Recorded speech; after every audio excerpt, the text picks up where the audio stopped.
Fear is the path to the dark side. Fear leads to anger. Anger leads to hate. Hate leads to suffering.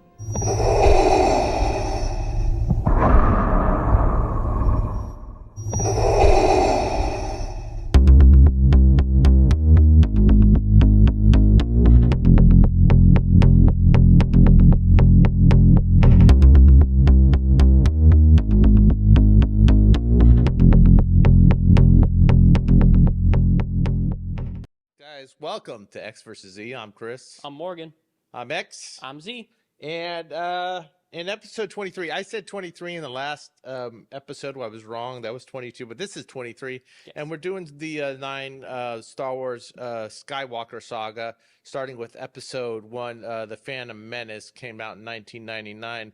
If you need any explanation or expectation of a plot, then you have been living under a rock for the last 50 years? 50 years, yeah. No, 40. Basically. 80s. Morgan, what was it like? We both have unique experiences regarding this movie because of our age differences. Yes. My first experience with Star Wars in general was the original trilogy release in 77, but I saw the re-release in 79. So I have a very different experience based on my anticipation of what I hoped these movies would have been. When they came out, the first one came out in 1999, but you were much younger. So what was it like the first time? Is this your first Star Wars movie you had ever seen? It's the first Star Wars movie I really remember watching because this movie came out when I was 2 years old. So I had been exposed to Star Wars just, I think, in a general sense. I think I watched them around my mom, but this movie was the first one I really remember watching. It's a very vivid memory of my brother and I. It was Friday night. My family used to go out to get, candy and, chips and stuff, and then we'd watch some movies and all that. Did you watch it on Blu-ray? Oh, I didn't have Blu-ray back then. DVD? No, we had the VHS. You had the bricks? Yes. And so I remember it very vividly because my brother and I used to get those, push pop candies. And so he would always get the green one. I would always get the red one. We would lightsaber fight with them because we didn't have toy lightsabers at the time. You guys are sad children. Okay. So what did you think about it? I mean, because here's the thing: when you're a kid. When I was a kid, the only thing I cared about was the lightsaber fight and the pod race. I didn't care about anything. So none of the flaws that this movie has, many of. They didn't matter to me. Were you aware of? Yeah. Okay, fair enough. Although one thing I will say, this movie did do something very interesting for me is I learned to swim from copying Jar Jar Binks. And that is sad. But that you learned anything from Jar Jar Binks, and we're going to get to the Jar Jar in the room. I find that Jar Jar creature to be a little odd. I know my feelings for this movie have changed over the years. When I first saw it, I was so anticipating of it because this was pre-internet age in terms of, I mean, the internet was around and there was a beginning of gossip websites like Any Cool News, which I watched a lot, but most of my hype was built through magazines whatever the hell came out at the time. Stone tablets, messages from God. Yes. 15 commandments. Oi. 10 commandments. Yeah, so I was all, Ewan McGregor's going to be playing Obi-Wan Kenobi. I know who Ewan McGregor is. Who's this Qui-Gon Jinn guy? Okay, so there was a lot of hype and maybe too much expectation because absolutely too much expectation. Way too much expectation because I think what people wanted out of this, the Star Wars fans, was they wanted a revisit of their childhoods. They wanted to recapture that magic, that glory, and it's movie never gonna happen. You can't recapture your childhood like that. You can only basically there's only so much you can nostalgia bait before you just end up making a mess of everything. Fair. So let's talk about why that magic didn't land for a lot of Star Wars fans, or I will at least. But on a surface level, because as you got older, you had a different feeling. You weren't just into the lightsabers and the pod race and stuff. I was actually watching it, and I'm able to admit some of the criticisms are fairly valid. Like, one thing we said was the writing and the acting for the majority of people was very, very wooden and stilted. You hear that? Yeah? If the writing isn't there, They will crush us, grind us into tiny pieces, and blast us into oblivion. even if you have Laurence Olivier and Marlon Brando and every amazing actor that ever lived, Philip Seymour Hoffman, they can only do so much with a bad script. with a bad script. And while the story is there, and we'll get into that a little bit later, the writing is so painfully dry in these movies. Like there's no Everyone- flourish to anything. It's so mechanical. Everyone and everything in this movie feels very much like, and they say this thing to get to the next section of the movie. The Senate would revoke their trade franchise, and they'd be finished. We must continue to rely on negotiation. Star Wars: The Exposition. Yes, this script needed someone to go in at least once over and try and inject some character. Like maybe give a character a stutter. Oh, son of a bitch, son of a bitch. Or have them, try and phrase things in a more aggressive way or at more least diplomatic way. a little something. a little bit more conversational, because I know Lawrence Kasdan worked on wrote the original scripts, not for this. And Lucas asked him to do a pass on it like 2 weeks before he started shooting. And it's like, I don't have the time to really dig into this. But one of the things that makes the original Star Wars works that this doesn't have is two things, which the first one's good and is hurting this. Listen, it's asking too much of the audience to become. This is a political movie. This is a political trilogy. Yes, it's about war, but it's also about politics. And to set up It's about the politics of the war. Fair, but that requires it does require exposition, because you have to introduce all these new elements like the Trade Federation And the Old Republic. and the Old everything. Republic. So all that stuff, you're kind of already in the muck of it already. But the fact that they're in the muck is one thing. The other fact is just like, I remember when Han Solo was talking and Luke, it was like hearing real people talk. Yes, but they you were able never to have that. You never feel like There's there's no real people. personality to the dialogue. No, no one there's- has any. There's like, none. If that one captain dude with the funny hat from Naboo was more, Katana or Kanaka or I don't know, if he was like more aggressive and like saying things like, "We need to get her out of here now," not "We must get the queen out of here now." Like no, like really pushing for it, putting some oomph into it, that would give him a personality. Or Obi-Wan maybe being a bit more like calm and collected, while maybe Qui-Gon, while still calm and collected, is a bit more mischievous. Okay. There would have been some personality, and it would have been a much better movie. Fair enough. So it's cringe. One of the things other than the dialogue that kind of set up a red flag for me was before even Jar Jar was the first time I heard the guys from the Trade The Federation. Nemoidians, they're called. Nemoidians, great. Nobody cares. Newt Gunray. Newt Gunray. I was like, uh-oh. My lord, is that legal? But you could feel the cringe of the whole crowd, like feeling like something was off. We would never do anything without the approval of the Senate. Because it's like this, I don't know, this vague Asian accent that would have been better served the characters if they had just made them some kind of its own language or something. Yeah, if they had done the Chewbacca thing, but instead put subtitles, I think it would have been better. Yeah, but for as much dialogue as they're supposed to have, can you get away with that kind of...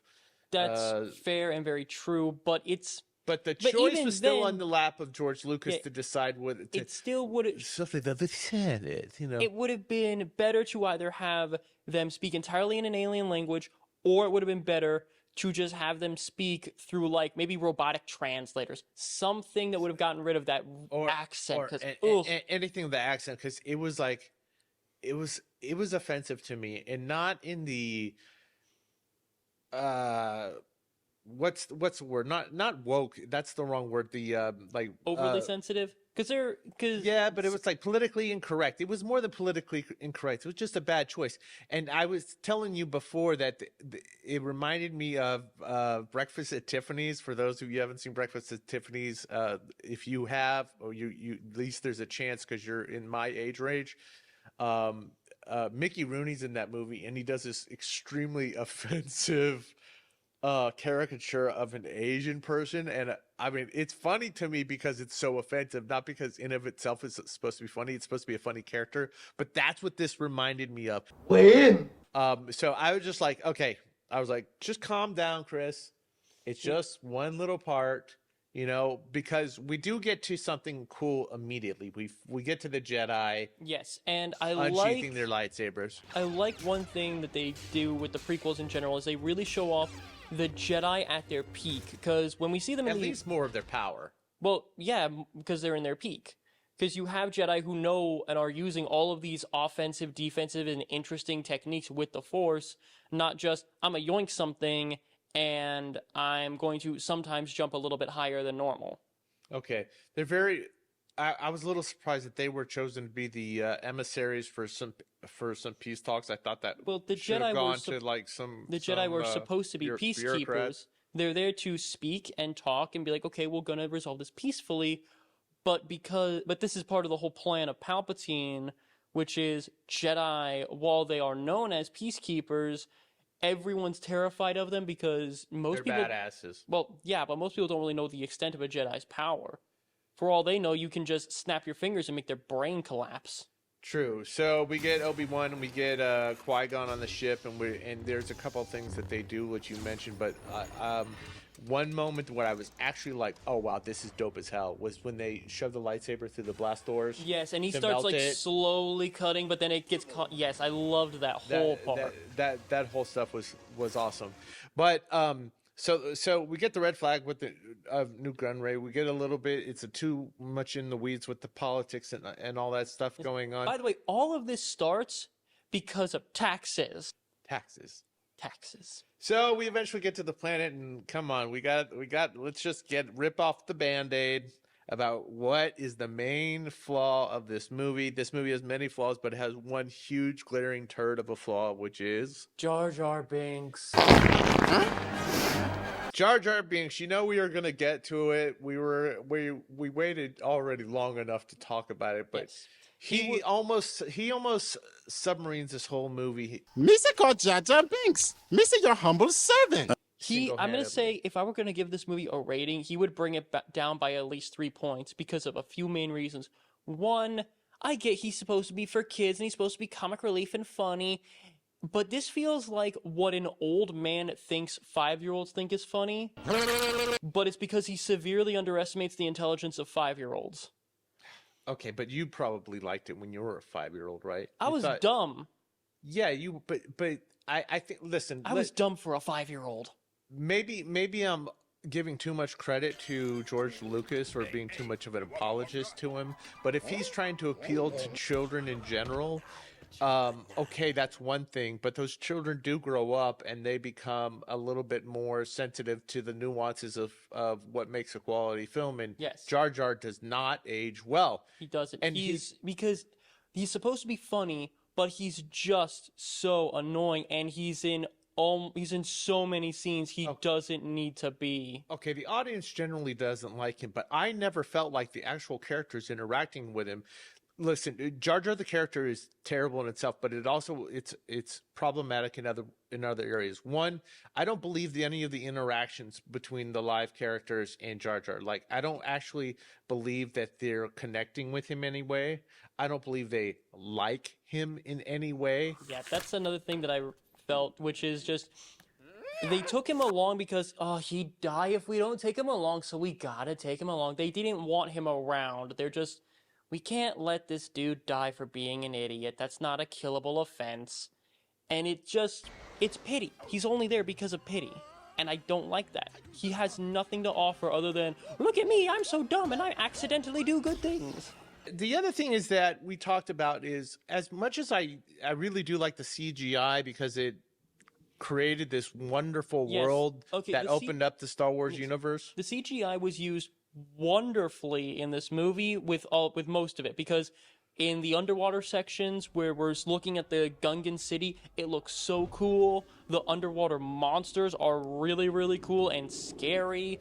And just the ability to show these incredibly alien and interesting worlds, not to mention the differences between the two. Like, you'll never confuse Naboo or Tatooine or either of them with Coruscant. They all have this very distinct... They all have a unique identity. You're Yes. right. And I appreciated the expansion of the Star Wars universe. However, for all the good that helped realize this world, one of the flaws in it that really bothered me, and I'm going to have to come back to Jar Jar on this, and it could have been Jar Jar or any of the Gungans or any of the digital characters at all. It's just like when you see them in a scene with a human character, forget about the eye line being off for a second. The textures of the humans, even with all the processing, still looks real. Yeah. Whereas it is too clean, too untextured, not enough tactile nature to the and sometimes it feels CGI like characters that it took me out of the movie. Like, and another thing is when it comes to like when you're looking at Liam Neeson walking through the desert, you're like, okay, you can see some sand on him. He's got a little bit of sweat.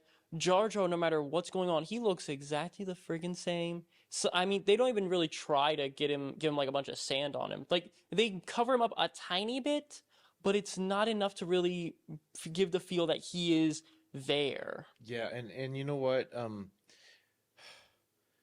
I felt that so much of this movie, I was watching and I was like, well, you could have cut that part out. He serves no purpose going with them except for one thing, which is to help facilitate the conflict, the connection between the Naboo and the Gungans in the end.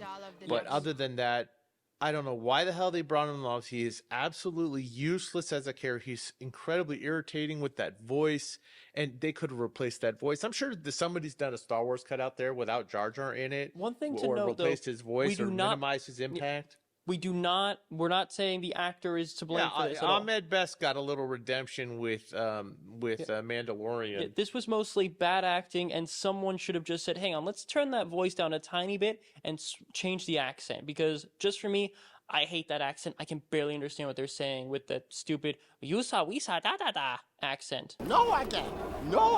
The bees hereabouts? Crazy. Listen, we're gonna try to create a little kindness here and take a gentle approach to Jake Lloyd. Yes. I'm a person, and my name is Anakin.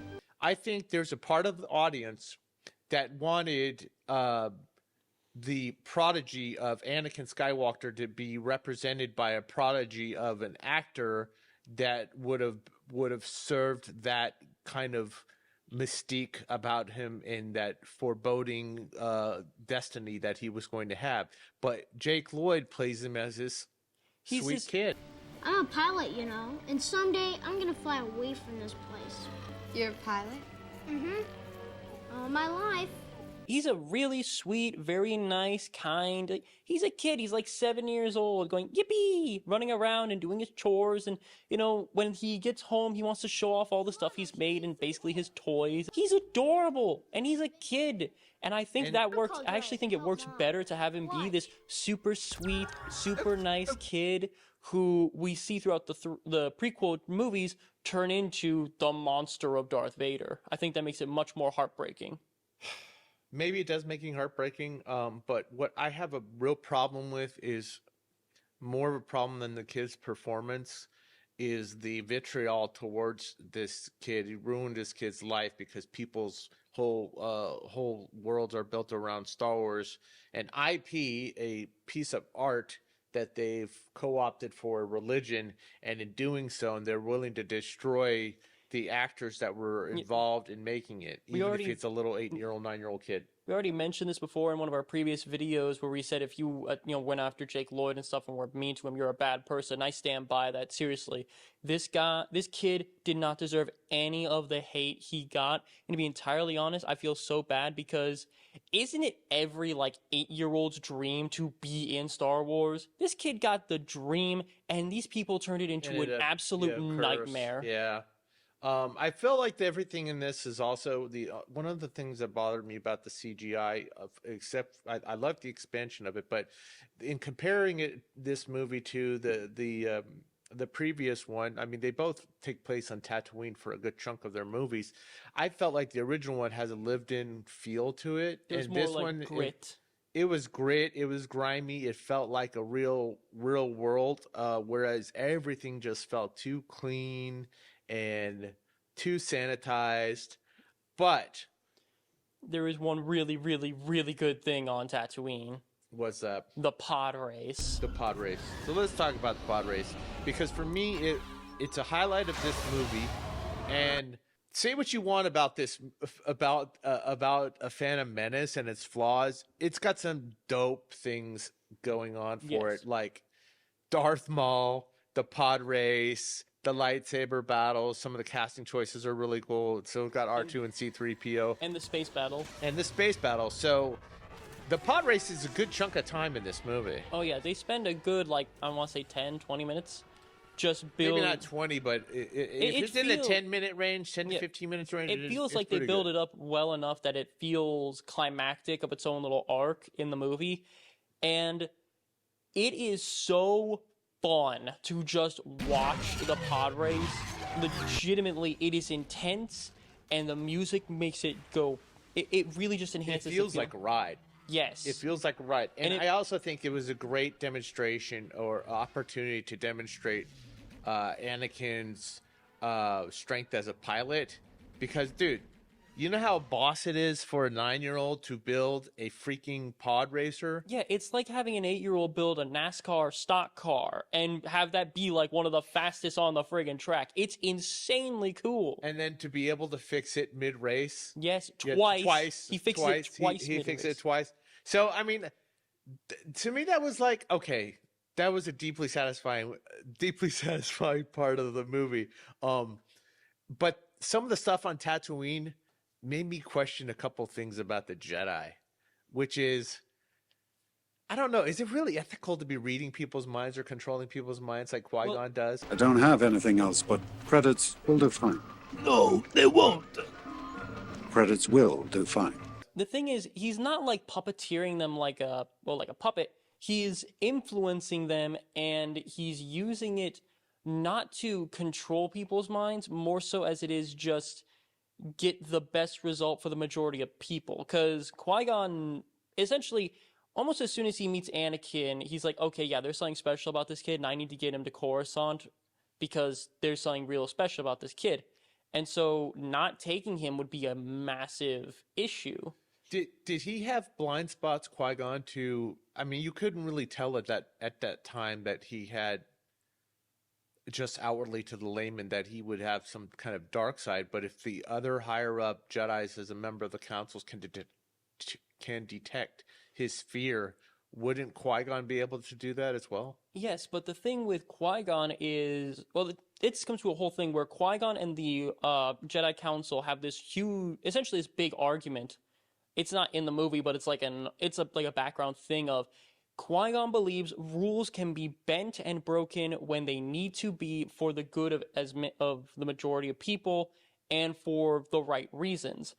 The council says, no, these rules are dogma. You follow them, period. You do not break them. You do not bend them. If Anakin was supposed to bring balance to the Force, this just occurred to me.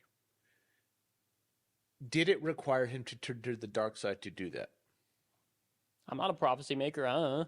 Okay, well, the reason I asked that is because Although I think some of the judgments of the Jedi, in retrospect, when I watched this movie, is very suspect. It was like, are you really telling me this kid had to go? And maybe this is a better conversation left for Attack of the Clones, or even Revenge of the Sith. But are you telling me that in order to to develop as a Jedi, you cannot have love in your life, you cannot have attachment, you cannot have your mother? the thing about Jedi is their entire thing is fear of the dark side.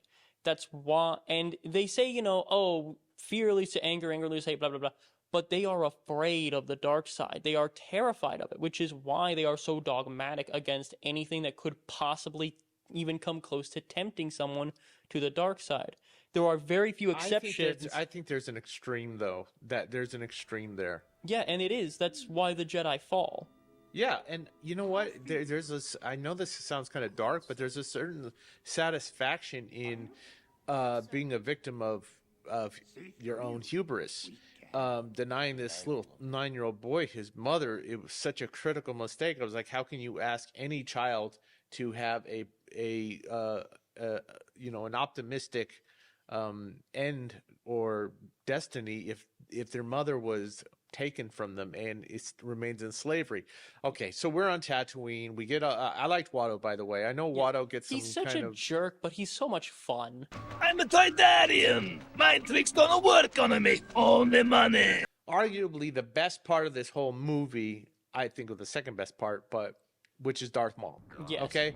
He is Space Satan. How could you not think he's kick-ass?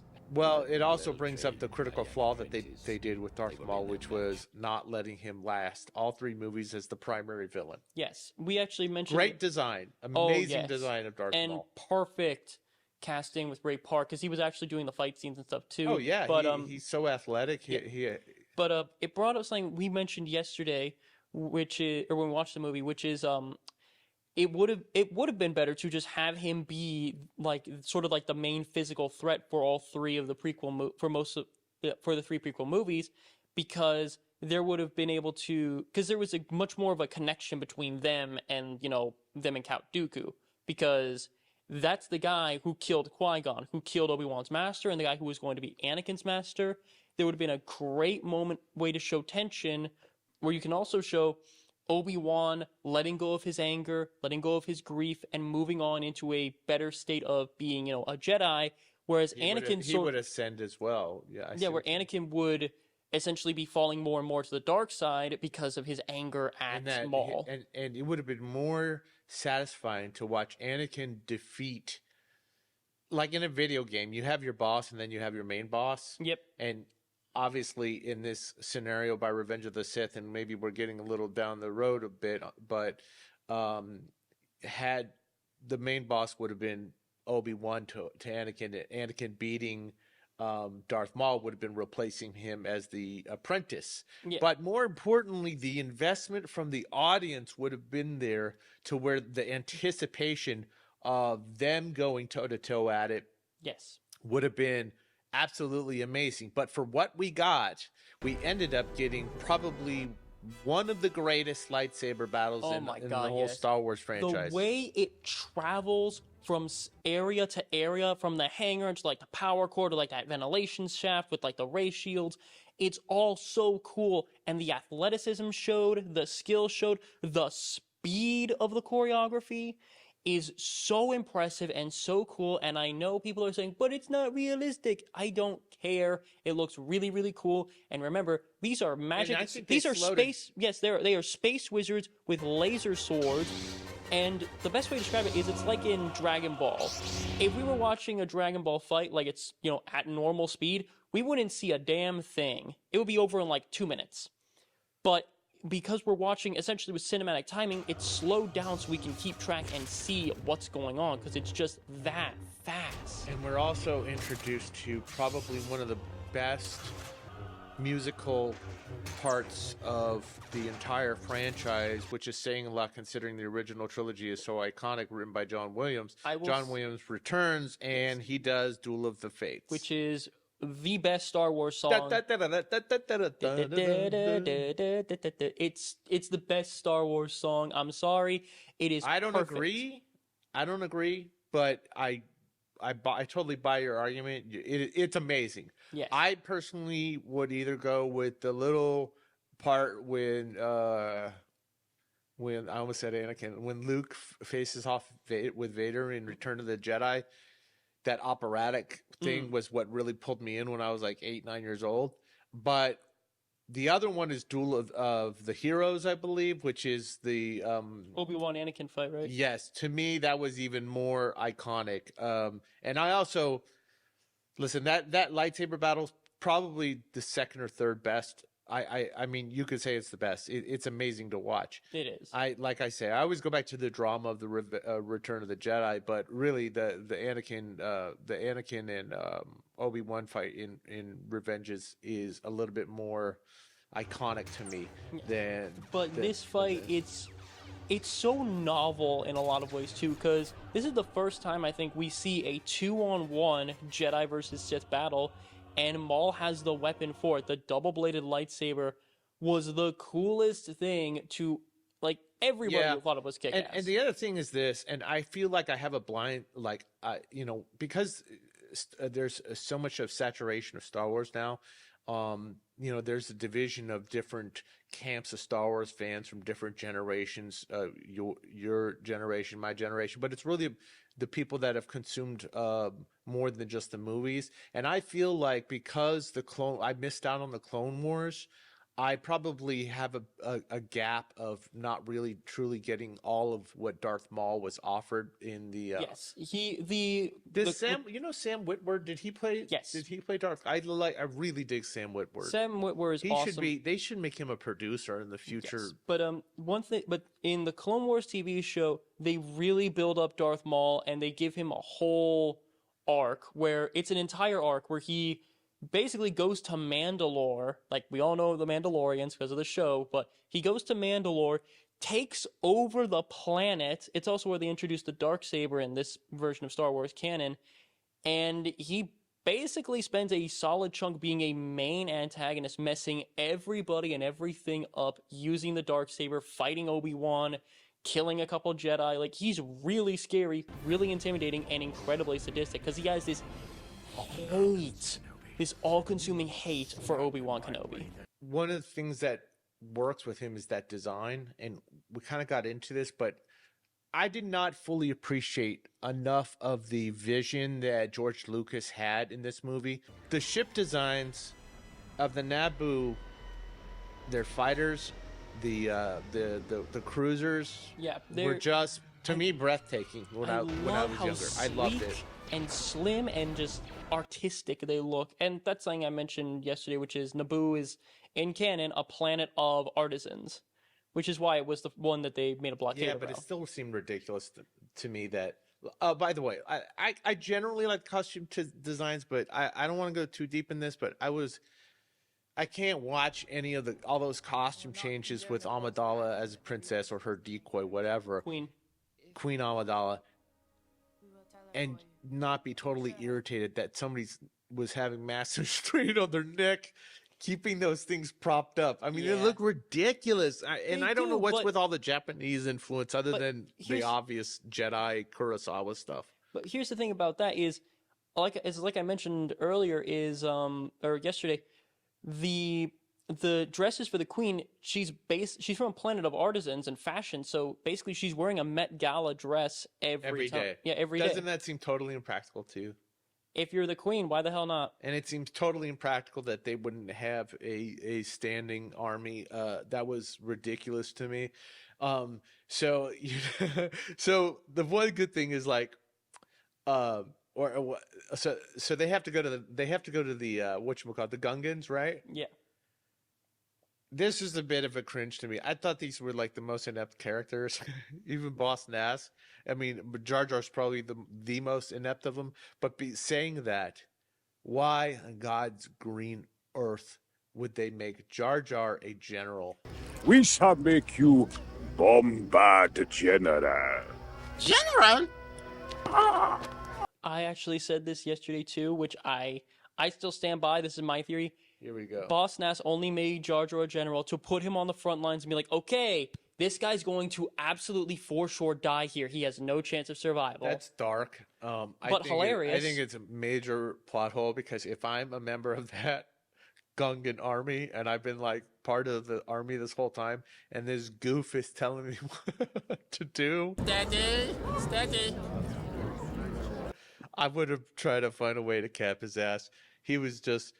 what did they say during the planning? Like they were talking about how they were going to be a diversion. There is a possibility with this diversion, many Gungans will be killed. What did I say? Good. So yeah, they're done.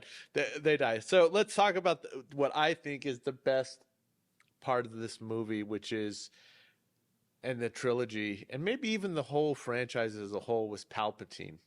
Yes, this is the start of Palpatine's like master plan, where he really gets the ball rolling. Now, this is where George Lucas this is where he earns my favor. Yes, because this plan is so complicated but so perfect. The first thing he does is he helps get those taxes on the Trade Federation. Then he convinces the Trade Federation to go after Naboo.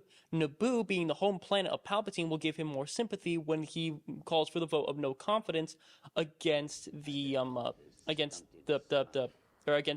current Supreme Chancellor, which will also give him the sympathy vote to become the Supreme Chancellor.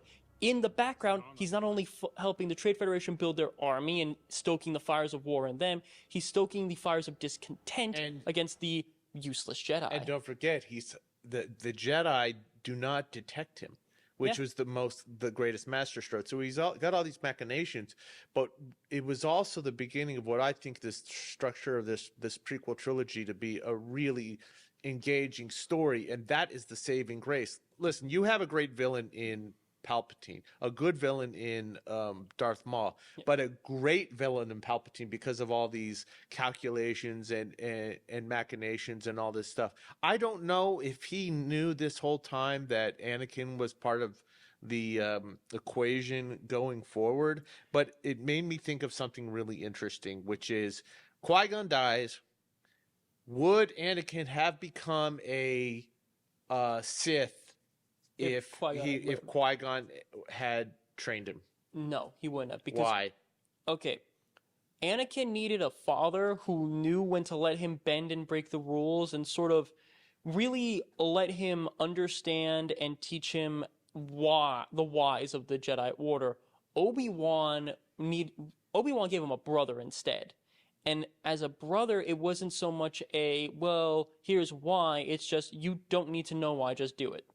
And I think there's an interesting thing here, which is an older brother. We both have brothers, right? Yes. And I love my brother, but we have sibling rivalry with them. We're different enough from our brothers that can cause consternation. Now, you're not the oldest brother, are you? I'm the youngest of 3. You're the youngest, and I'm the younger of 2.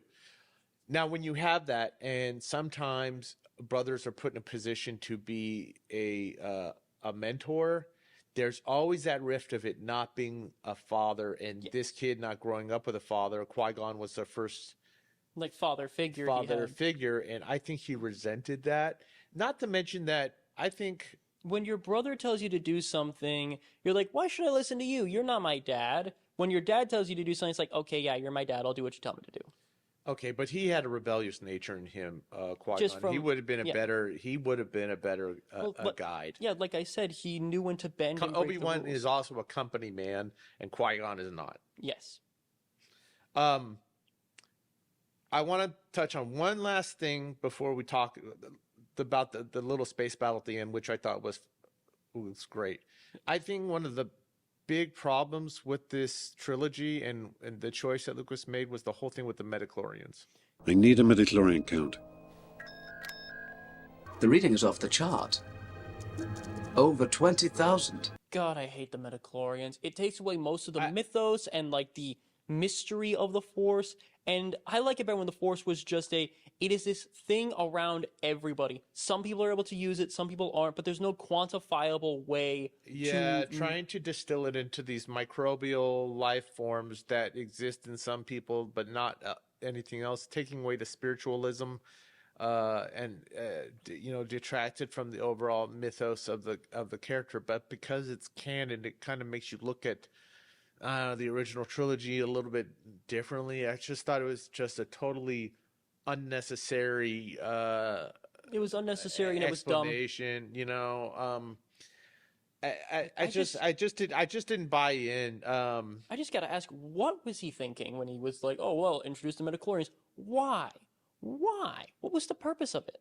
I don't know. I think people feel the need to add detail to expand mythos when it's not necessary. The mystery is stronger than the explanation. So, I can live with that. Overall, this is an extremely fun movie, and one of those things is the whole little. I mean, it is Star Wars, so you gotta have a space battle. Yes, the battle in the up in space where we see Anakin be like a full-on pilot.